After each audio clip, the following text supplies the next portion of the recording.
Hey, Wendy here at Thrive for Life. Just wanting to touch base with you today and talk to you a little bit more about anxiety and the big 5 ways that you can reduce this for yourself. All the time in sessions, I'm talking with clients about what they can do to have an immediate impact upon their anxiety. So many of the things that we talk about or that we hear about are these more long-term solutions. The reality is that we need some quick fixes in our lives, and there are 5 things that you can do immediately to feel better. So let's jump right in. The first thing I always recommend is exercise. So if you're feeling as if you're exceptionally anxious today, the best thing that you can do is move your body. So this could be as simple as running up and down the stairs in your home, your apartment building, your dormitory for 5 minutes. Get your heart rate pumping. When you do this, you're actually burning off the cortisol and the adrenaline that our anxiety increases in our body. So when we burn that off, we're going to feel better. Now, if you're able to do something longer than 5 minutes, so maybe you're going to go for a walk or a run on the treadmill or in your neighborhood, you're going to be able to do some sort of high intensity interval training.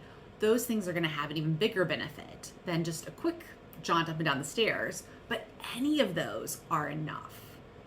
From there, I really am a huge proponent of yoga. Hear me out. I know most people, when I say that, are not thrilled with that option. They say that it's too slow, it's too boring, their brain goes everywhere, and those things might be true.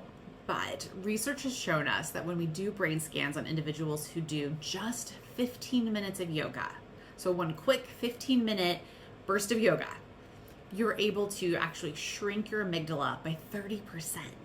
That is more powerful than with medication. And so pull up YouTube, do a quick 15-minute or more if time allows segment of yoga and see if you feel some relief from the anxiety. And with all of these strategies in the big 5, you're going to notice that the more or longer you do them, the better the effect. And so if you're able to do longer bouts of yoga, you're going to find that there's a prolonged effect, not only there in that day, but some long-term effectiveness of that as well. From there, I would mention breath work. It is going to be the easiest way to engage our nervous system. And what we want to do when we're anxious is we want to actually engage our parasympathetic nervous system. So this is the part of our nervous system that is activated when we go to sleep at night. Now, obviously, I'm not asking you to fall asleep right now, but if we can do some simple breath work, bring down our breathing, what we're doing is we're activating that part of our nervous system that's going to release those relaxation chemicals, and we're going to feel a sense of relief.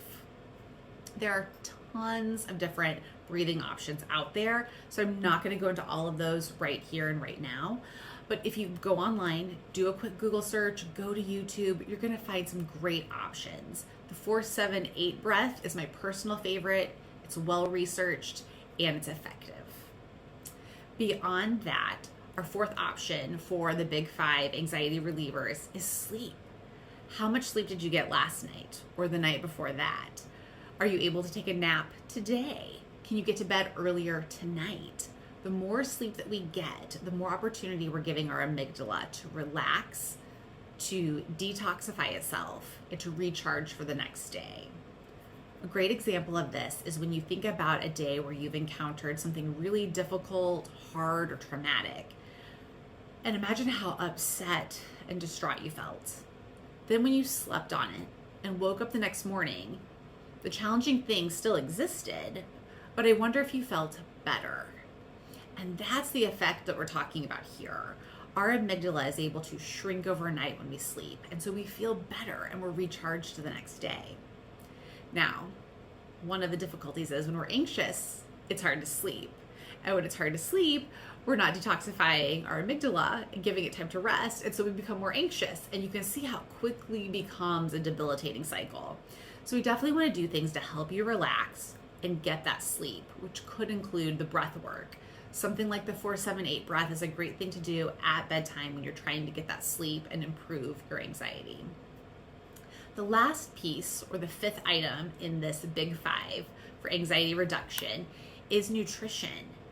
Now, there are obviously some longer term dietary changes that can help with anxiety. But when we're looking for a quick hit, the things to work on would be avoiding caffeine and alcohol.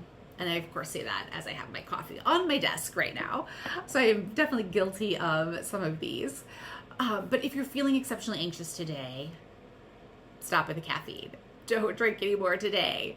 Or switch to something that's a little more gentle on our nervous system. So maybe a green tea. So you're getting a little bit of caffeine in your system if that's something you need to power through a long day, but isn't going to exacerbate your nervous system as much as a cup of coffee will. Same with alcohol. While it gives us that immediate reduction in anxiety and we feel a bit better, there is a really notorious bounce back effect from alcohol. And so you might feel better initially, but typically what will happen is you'll have what's sometimes referred to as hangxiety later that night or the next day, where the anxiety comes back with a vengeance and we often feel worse. So if you can avoid alcohol and coffee during seasons of anxiety, you'll feel an immediate improvement. So which of these big 5 anxiety reducers have you tried before? Which one might you want to try today? Comment below, let me know what you've tried, what's working, what's not working, and I'm here to encourage you along the way. Thanks so much.